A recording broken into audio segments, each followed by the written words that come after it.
All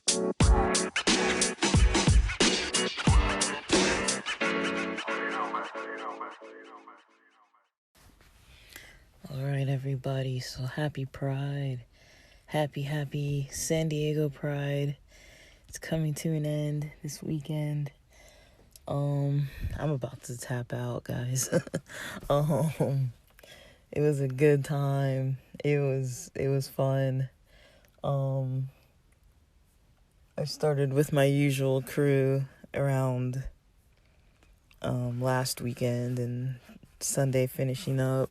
I'm off work Monday and Tuesday, so I'll be chilling those days, but I have some little plans and stuff too, so it's cool. But yeah, that's mostly why I went home early, cause I'm like, okay, let me get in the pool party. So man, so now we know what it's like when they don't have the festival. Anybody who was trying to go out to party, if you were there, in the usual spots in Hillcrest, it was a bit rough, guys. So first of all, during the week, people probably noticed that tickets were selling out. There were VIP passes for certain events where you could just get in a smaller VIP line, and some of them covered the whole weekend for most of the daytime events. Block parties, pool parties, rooftop parties, parties in the bars, parties in the clubs, parties in the hotels. We were wondering how people were feeling about being outside of the Hillcrest area, because that's kind of the gayborhood. But there were some events downtown, some events in like Mission Valley, which are both pretty much almost bordering cities, like next city kind of over. So they weren't too far from the main area, but I was wondering how the LGBTQ plus community felt about it. Also wondering about how the rest of the, San Diego felt about, having people in, queer people in straight spaces. It was kind of interesting. Like, I was kind of joking with some friends at one of the hotels saying, like, because we were just there for a pool party, and I was just like, what do you think the security guards or like the maintenance or cleaning people or the bartenders, it wasn't your normal gayborhood vibe, gay bar vibe, gay space vibe. It was kind of like, it just felt like just everybody from, it just felt like we were in a straight place with gay people, or sorry, a straight place with a bunch of gay people partying. And it's like the party shuts down at 6 and then you're done. But it just felt kind of fun. I had a good time. I'm not complaining. I just was wondering some things. I'm like, man. Shout out to my Uber drivers. Man, I don't know how Uber drivers really feel, because I'm not one, but it's like, I think sometimes they don't notice the impact they leave on people, especially people who may not be straight, and you pick up somebody who's clearly presenting, in a queer nature, either sexuality wise or gender wise, and you have somebody who just embraces it and just starts asking about life, but not like intrusive questions, and like was pretty chill about everything. So that's kind of cool. And then they talk a bit about their experiences with Pride and things like that. I've had an Uber driver before in 2019 that seemed so homophobic, and it just like, he seemed just really anxious. It was back when, before COVID, when you could share rides. So like, they came to pick me up. It was like, let's say Saturday or Sunday afternoon, or early evening, and they came to pick me up. And I remember there was this little kind of like twink guy in the, he's got his lip gloss on, his little short, like booty shorts on, little pool booty shorts, and like some I can't remember if he had like a knitted, like a fishnet top or something, some cute, like had a little makeup on and glitter, and had his hair done and some little makeup on and stuff, and like, he was looking adorable. Like, he was like a femme kind of femme twink guy. Like, he kind of had a bit of mask features, qualities. He wasn't seeming like he was trying to present like femme, like, or female, but he was,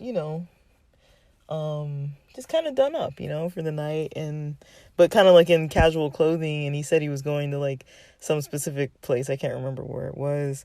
And then I kind of told him where I was going, and we started talking about Pride and about like, the festivals and, the gayiness and everything.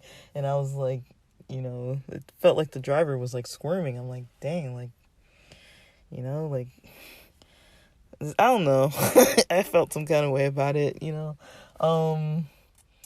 Like, I don't know. I never like the feeling that people get disgusted by the way we are, or, uncomfortable, or unhappy, or judgmental, just anything negative, like, because it's just added stress, but it was fun, a lot of, so I would say pool attire for people, a lot of people in the swimming pool, and I saw a lot of mostly guys with Speedos, and then second to that, kind of smaller shorts or tight shorts, shirtless.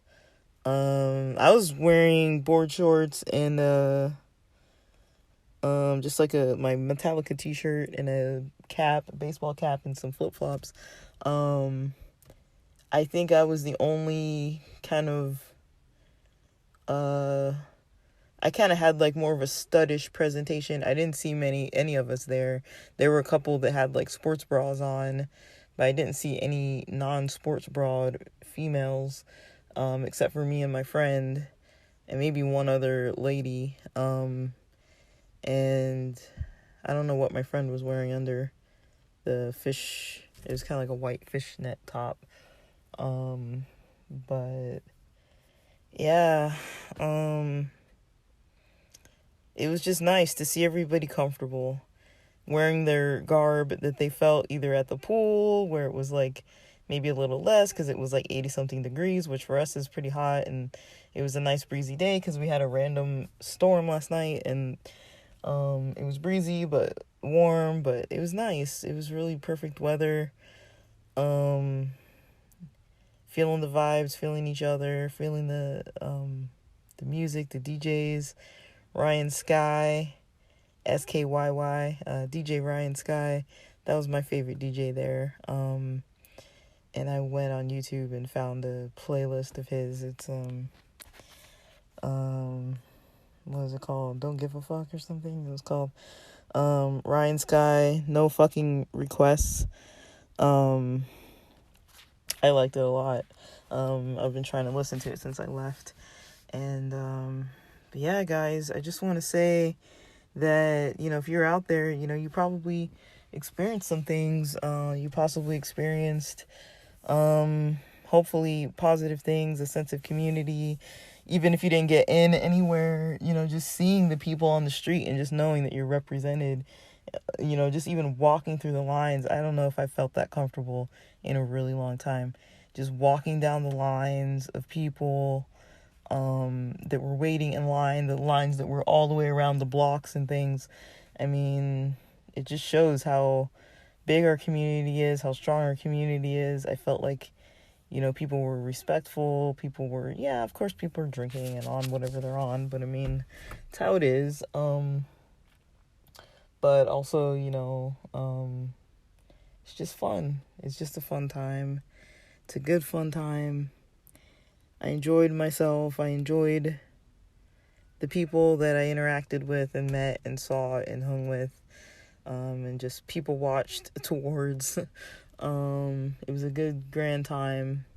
Long overdue, guys. We haven't had a Pride openly celebrating with the community and everyone being able to actually talk to different people and be next to different people that they didn't come with.